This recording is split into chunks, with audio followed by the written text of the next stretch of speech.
Hi friends, நான் உங்க Varadaraja and welcome to our channel. இன்னைக்கு நம்ம episode 719 subscribers real life ghost experience தாங்க வந்து பார்க்க போறோம். சில நேரங்களில் நம்ம தெரியாம செய்யற தவறு நம்மளை பயங்கரமாக பாதிக்குங்க. சரி, நம்மளுடைய தவறு நம்மளை பாதிச்சாங்க கூட பரவாயில்ல, நம்மளுடைய தவறுனால வேற ஒருத்தர் பாதிக்கப்பட்டு அவங்க மூலியமாக உங்களுக்கு மிகப்பெரிய பிரச்சனை, குறிப்பாக சொல்லணும் அப்படின்னா அமானுஷ பிரச்சனை வந்துச்சு அப்படின்னா அப்போது உங்களுடைய மனநிலைமை எப்படி இருக்கும் கொஞ்சம் யோசிச்சு பாருங்கள். ஏன்னா இன்றைக்கி நீங்கள் பார்க்க போகிற நிகழ்வில் அப்படிப்பட்ட மிகவும் சுவாரஸ்யமான சம்பவம் தாங்க காத்துக்கிட்டு இருக்கு. இந்த சம்பவத்தை நீங்கள் பார்க்குறதுக்கு முன்னாடி நீங்கள் நம்ம சேனலுடைய புதிய பார்வையாளராக இருந்தாலும் சரி, இல்லைனா நம்மளுடைய சேனலை பார்த்துட்டு இருக்கீங்க, சப்ஸ்கிரைப் பண்ணாமல் பார்த்துட்டு இருக்கீங்க அப்படின்னா தயவுசெய்து சப்ஸ்கிரைப் பண்ணிக்கோங்க. கூடவே இருக்கிற பெல் ஐகானை கிளிக் பண்ணிக்கோங்க. அப்போ தான் நான் எவ்ரி ஆல்டர்னேட்டிவ் டே போடுற வீடியோ உங்களால் உடனே பார்க்க முடியும். இப்போ வாங்க ஸ்ட்ரெயிட்டாக வீடியோக்குள்ளே போகலாம்.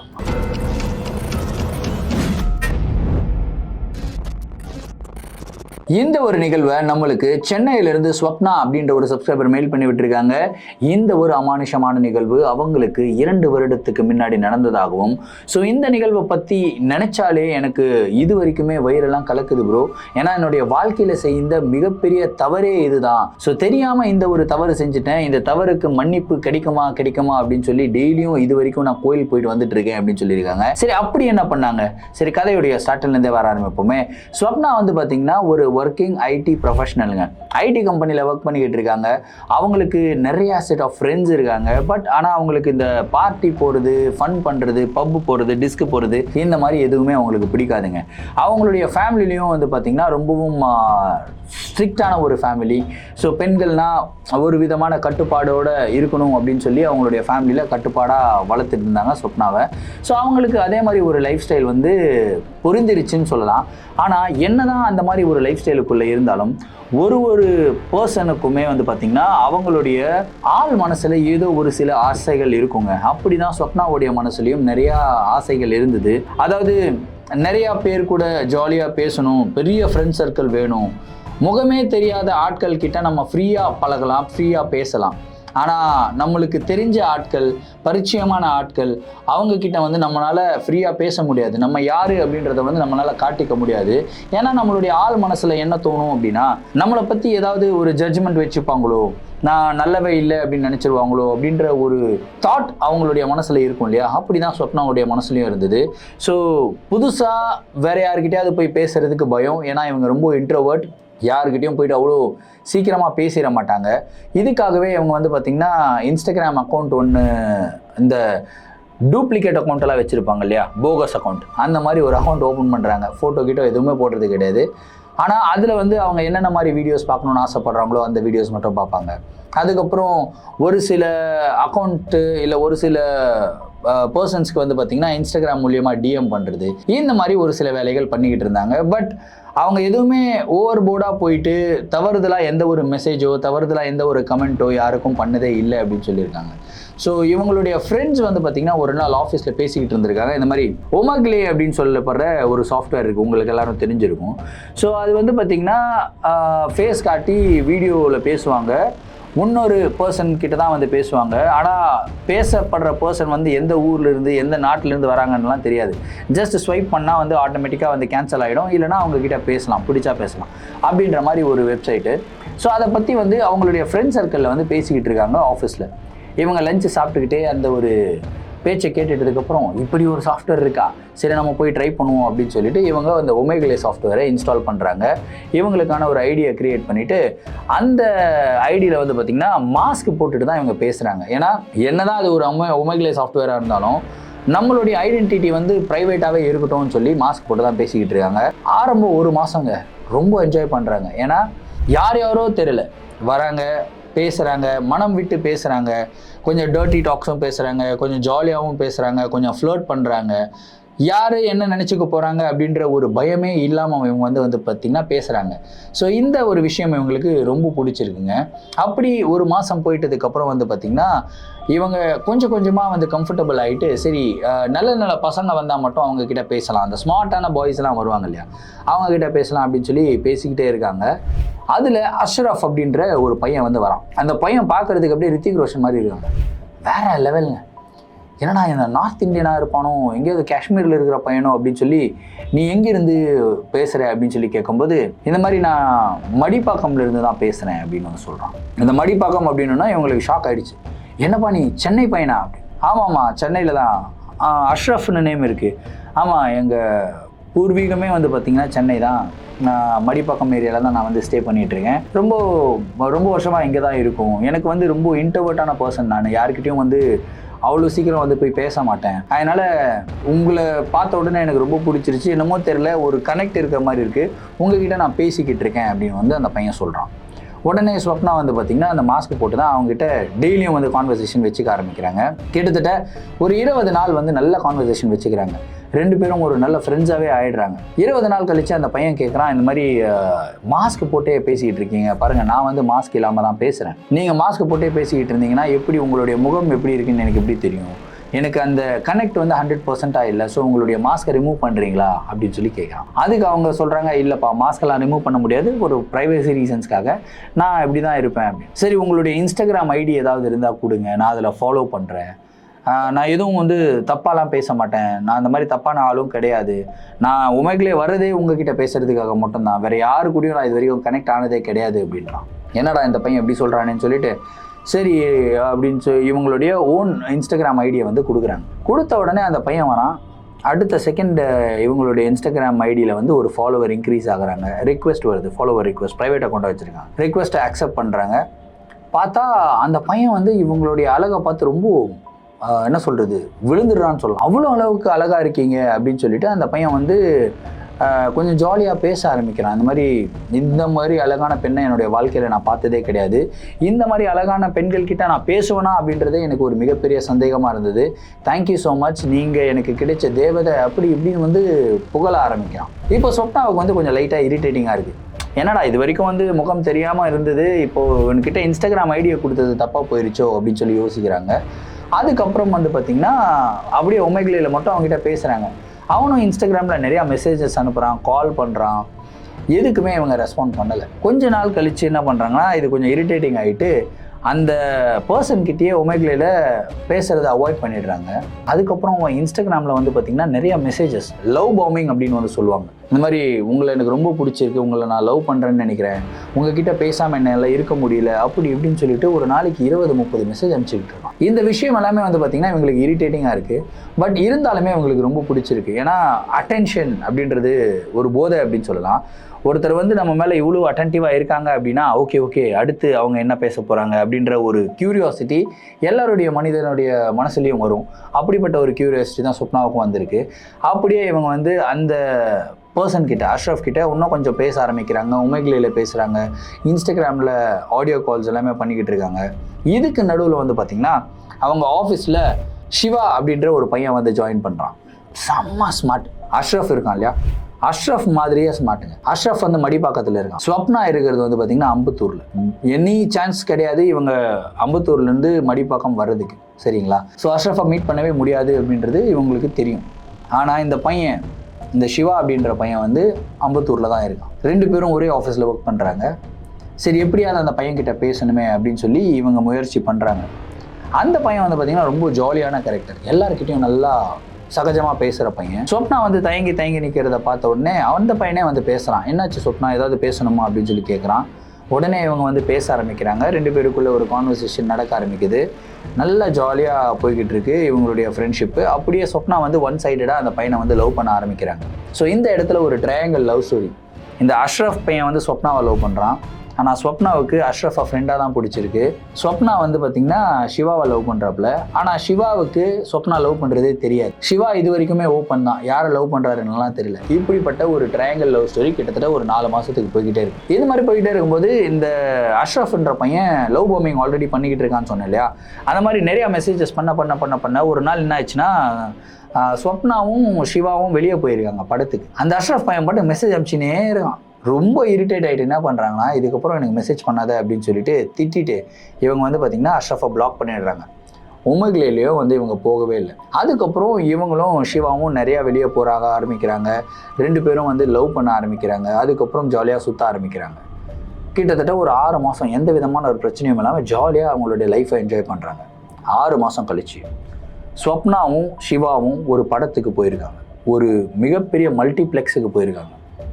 ஃபார் எக்ஸாம்பிள் ஃபினிக்ஸ் மால் போயிருக்காங்கன்னு வச்சுப்போமே, ஒரு ஐநாக்ஸ் தியேட்டருக்கு போயிருக்காங்க, இல்லை ஒரு பிவிஆருக்கு போயிருக்காங்கன்னு வச்சுப்போம். அந்த தியேட்டரில் உட்காந்து நல்லா படம் பார்த்துக்கிட்டு இருக்காங்க. 2 சீட்டு தான் இருக்குது. படம் வந்து காலியான ஒரு படம் தான், அங்கங்கே நிறையா சீட்ஸ் வந்து அவைலபிளாக இருக்குது. ஒரு வீக் டே தான் போயிருக்காங்க.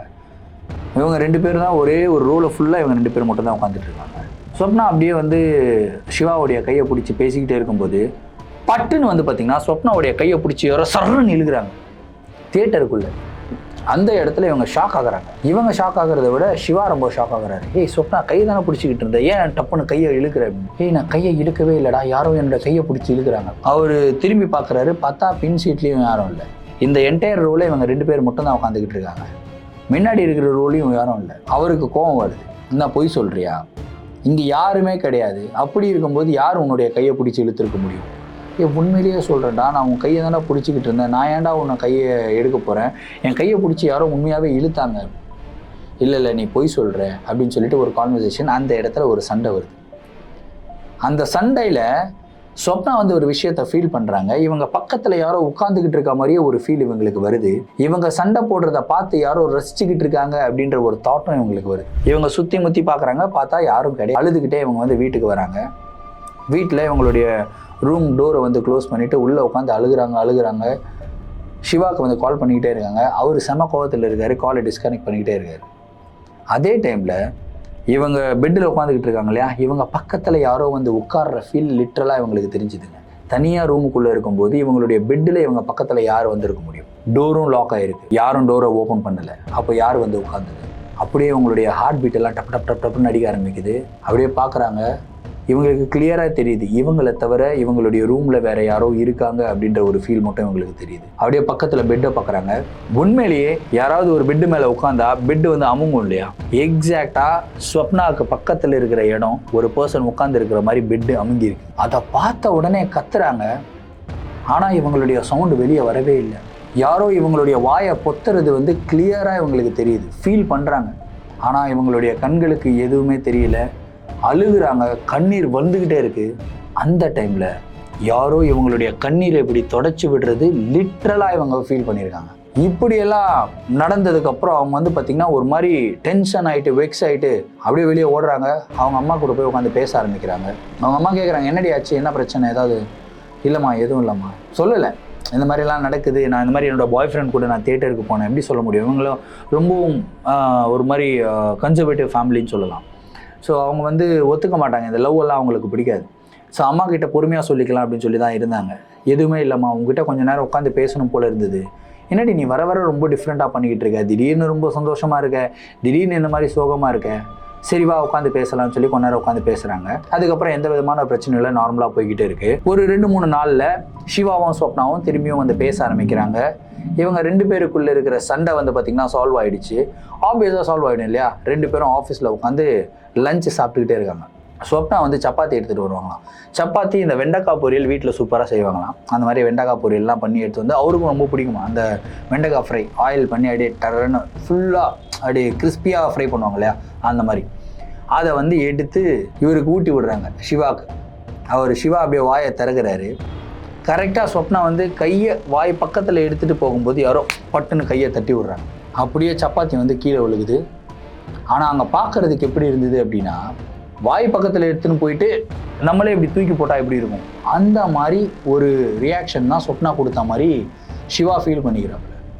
என்ன ஸ்வப்னா திரும்பி இந்த மாதிரி பண்ணுற, அன்றைக்கி தேட்டரில் கையை பிடிச்சிக்கிட்டு இருந்த கையை எடுத்த கேட்டால் யாரோ கையை தட்டி விட்டாங்கன்னு, இப்போ ஊட்டி விட வந்த இங்கே நீயும் நானும் மட்டும்தான் இருக்கும், இங்கே வாய் பக்கத்தில் வந்து நான் ஆணு திறக்கிறேன் அப்படியே தூக்கி போடுறேன், என்னை பார்த்தா இரிச்சு வாய் மாதிரி தெரியுதா, ஸ்டூபிட் மாதிரி தெரியுதா? சத்தியமாக சிவா நான் சொல்கிறத நீ நம்பு, நான் வந்து உனக்கு ஊட்டி விட தான் வந்தேன், நீ கூட கேட்கல, நானே தான் உனக்கு ஊட்டி விட வந்தேன். அப்படி ஊட்டி விட வந்துட்டு நான் எப்படி தூக்கி போடுவேன்? ஏன் எனக்கு பிடிக்கலையா? உனக்கு வேறு யாராவது பிடிச்சிருக்குன்னா சொல்லு, நீ தாராளமாக போ, நான் உன்னை ஃபோர்ஸ் பண்ண மாட்டேன். நான் அந்த மாதிரி டாக்ஸிக்கான லவ்வர்லாம் கிடையாது. உனக்கு ஒருத்தரை பிடிச்சிருக்கு, எனக்கு பிடிக்கல அப்படின்னா தாராளமாக போ.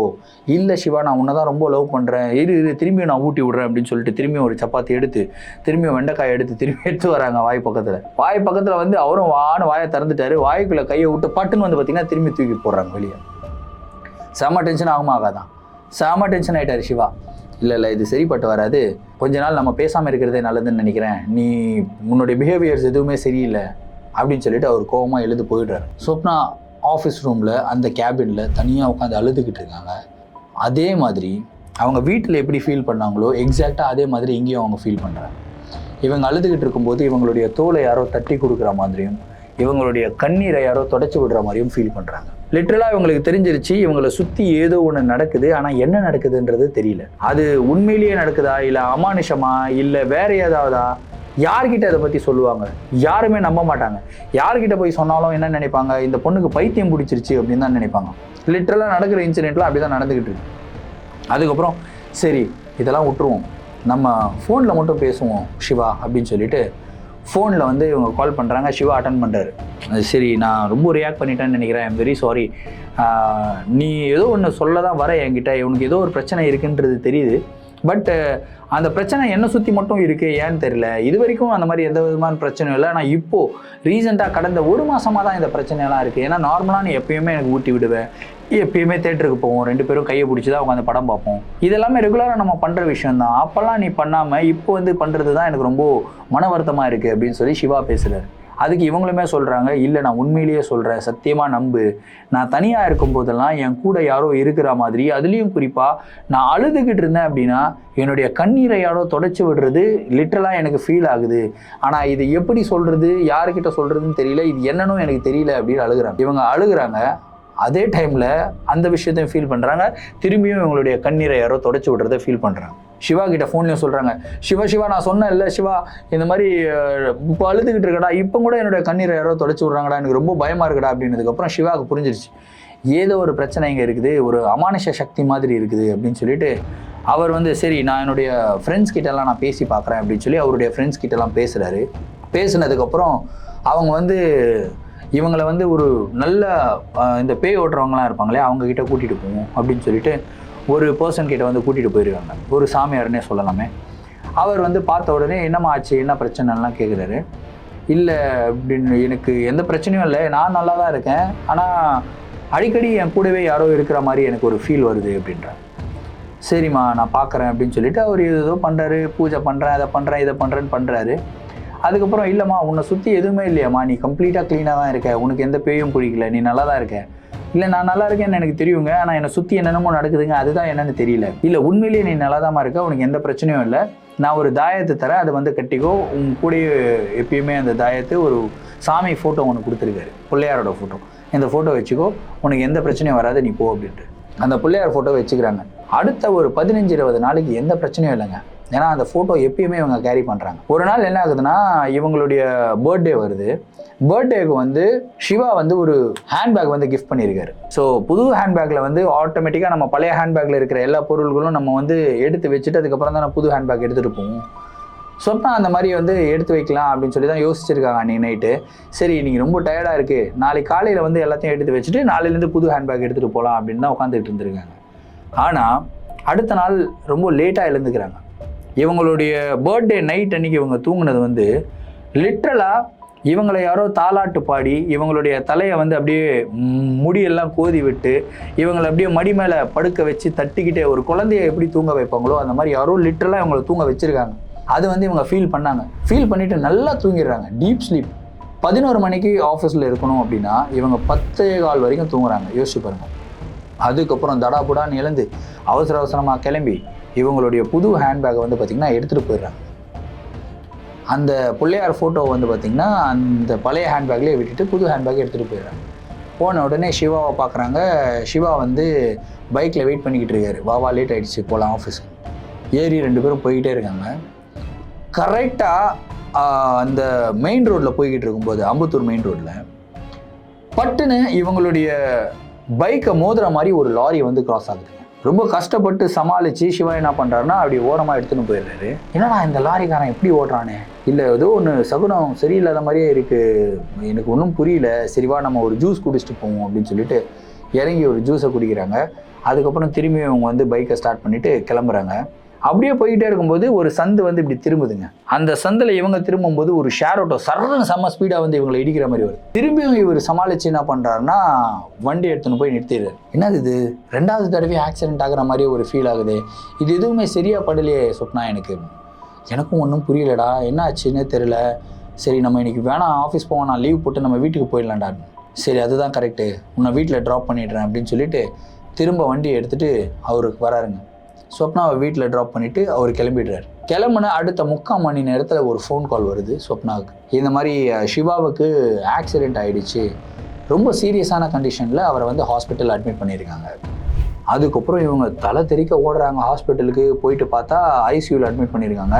ஒரு வாரம் சிவா வந்து பார்த்திங்கன்னா ஐசியூவில் இருக்கார், ட்ரீட்மெண்ட் எல்லாமே போய்கிட்டு இருக்கு. அதுக்கப்புறம் அவர் நார்மலைஸ் ஆகிடுறாரு, நார்மல் வார்டுக்கும் வந்து ஷிஃப்ட் பண்ணுறாங்க. ஃபர்ஸ்ட் டைமாக வந்து சிவா கிட்டே அவங்க போய் பேசுகிறாங்க. என்னாச்சு சிவா, எப்படி அன்றைக்கி ஆல்ரெடி 2 வாட்டி ஆக்சிடென்ட் ஆகிடுச்சு, அன்றைக்கி நான் சொன்னேன் எங்கள் வீட்டுக்கு வந்துட்டு நாங்கள் அம்மா கிட்ட பேசிக்கிறேன்லாம் சொன்னேன்.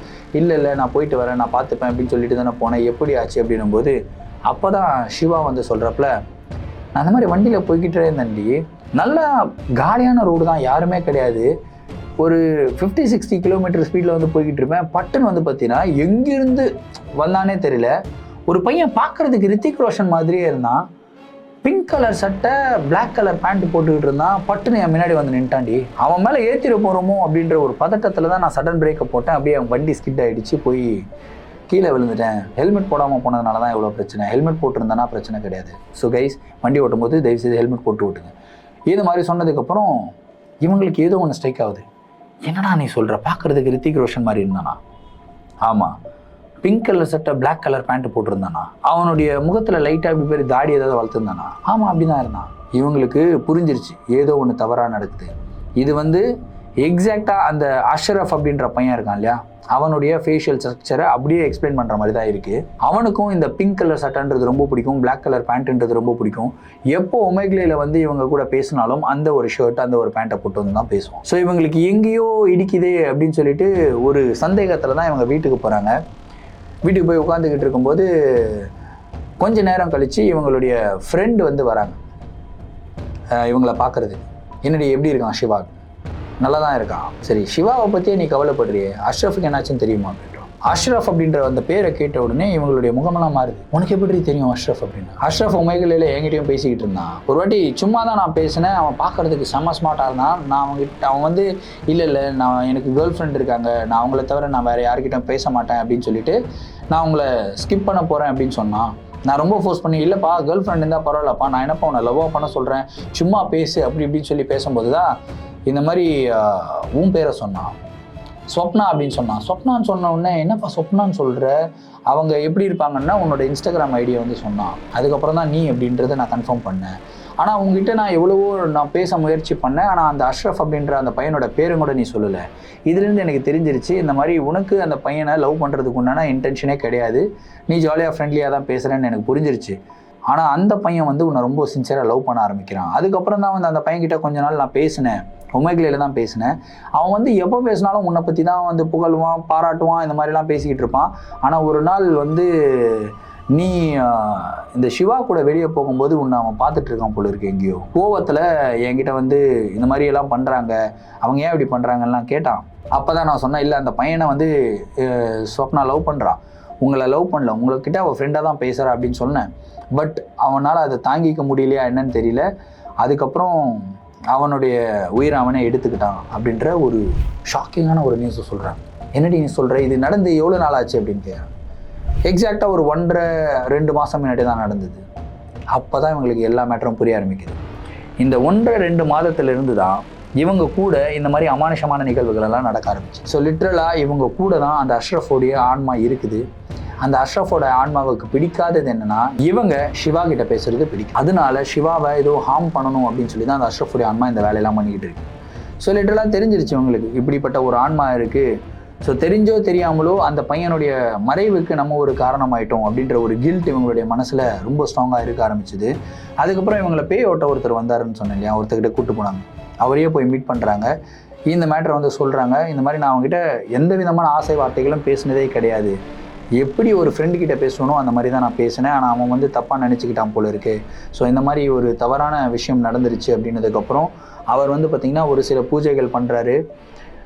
அந்த ஆன்மா வந்து ரொம்ப உக்கிரமாக இருக்குது, உங்கள் மேலே ரொம்ப பாசம் வச்சிருக்கு, ஆனால் உங்கள் கூட அந்த லவ்வர் இருக்கார்ல சிவா, அவர் மேலே ரொம்ப கோவமாக இருக்குது, அவருடைய உயிருக்கு தான் ஆபத்து அப்படின்னு சொல்லிட்டு அவருக்கு ஒரு ஸ்பெஷல் பூஜைலாம் பண்ணி 2-3 தாயத்தெல்லாம் கொடுத்து ஒரு ஹனுமானுடைய ஒரு ஃபோட்டோ வந்து எனி டைம் உங்கள் கூடயே இருக்கணும், உங்கள் பர்ஸ்லேயே இருக்கணும்னு சொல்லி கொடுத்துருந்தாங்க.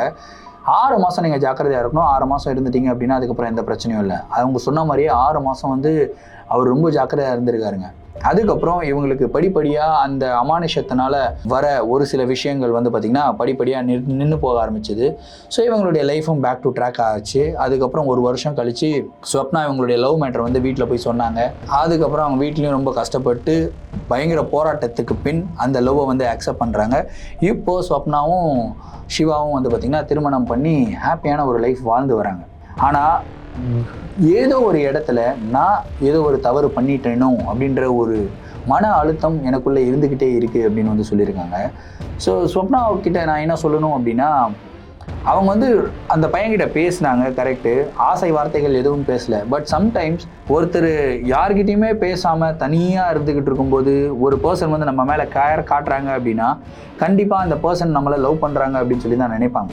இதுதான் ஹியூமன் டெண்டன்சி. அந்த மாதிரி தான் அந்த அஷ்ரஃப்னு நினச்சிருக்கணும். ஸோ ஒரே ஒரு விஷயம் ஸ்வப்னா இங்கே பெட்டராக என்ன பண்ணியிருக்கலாம் அப்படின்னா, இவங்களுடைய எவ்ரி கான்வர்சேஷனில் வந்து அஷ்ரஃப் கிட்ட சொல்லியிருக்கலாம், நான் வந்து உன்னை லவ் பண்ண மாட்டேன், நான் வந்து உன்னை லவ் பண்ணலை, பட் ஒரு நல்ல ஃப்ரெண்டாக உன்னுடைய வாழ்க்கை முழுவதும் இருப்பேன், அதுக்கு உண்டான கேரண்டி என்னால் கொடுக்க முடியும் அப்படின்றத கிளியராக இவங்க சொல்லியிருக்கணும். பட் அது வந்து இவங்க சொல்ல மறந்துட்டு இருப்பாங்க. இல்லை அப்படிதான் நான் நினைக்கிறேன். நீங்கள் என்ன நினைக்கிறீங்க அப்படின்றத கமெண்ட்டில் சொல்லுங்கள். ஸோ இந்த வீடியோலேருந்து நான் என்ன கற்றுக்கிறேன் அப்படின்னா, இந்த மாதிரி ரொம்ப லோன்லியாக இருக்கிற பர்சன் கிட்ட பேசும்போது நீங்கள் பேசுங்க, தப்பே கிடையாது. பட் உங்களுடைய கான்வர்சேஷன் ஸ்டார்ட் ஆகும்போதும் சரி, எண்ட் ஆகும்போதும் சரி, 2 பேருக்குள்ளே இருக்கிற ரிலேஷன்ஷிப் என்ன அப்படின்றத கிளியராக பேசிட்டு, தெளிவாக பேசிட்டு ஒரு தடவையும் பேசுங்க. ஏன்னா அந்த தனியாக இருக்கிற பர்சன் வந்து ஸ்பெஷலாக நீங்கள் கேர் காட்டினீங்கன்னா கண்டிப்பாக லவ் பண்ணீங்க அப்படின்னு தான் நினைப்பாங்க. ஸோ ஒரு தவறான ஒரு திங்கிங்னால ஒரு உயிர் பாதிக்கப்பட்டுருச்சு. பட் இவங்களுடைய டைம் நல்லா இருந்ததுனால இவங்களுக்கும் எதுவும் ஆகலை, இவங்களுடைய கணவனான சிவாவுக்கும் எதுவும் ஆகலை, 2 பேரும் நல்லா இருக்காங்க. பட் இதுவே டைம் சரியில்லாமல் இருந்ததுன்னா என்ன ஆயிருக்குன்றதை யோசிச்சு பாருங்கள். ஸோ இந்த ஒரு வீடியோவை பற்றின உங்களுடைய கருத்துக்கள் என்ன அப்படின்றத கமெண்ட் பாக்ஸில் சொல்லுங்கள். இதே மாதிரி உங்களுடைய வாழ்க்கையில் இருந்த அமானுஷமான நிகழ்வுகள் நடந்திருந்து அந்த நிகழ்வுகளை என்கிட்ட ஷேர் பண்ணணும்னு நினச்சிங்கன்னா என்னோட இன்ஸ்டாகிராமில் ஃபாலோ பண்ணிவிட்டு இன்ஸ்டாகிராமில் டிஎம் பண்ணுங்கள், இல்லைனா என்னுடைய மெயில் ஐடிக்கு மெயிலாக சென்ட் பண்ணிவிடுங்க. கண்டிப்பாக உங்களுடைய நிகழ்வுகளும் நம்மளுடைய சேனலில் வீடியோஸாக போடப்படும். மீண்டும் அடுத்த வீடியோவில் சந்திக்கும் வரை நான் உங்கள் Varadaraja, signing off. Thank you and bye.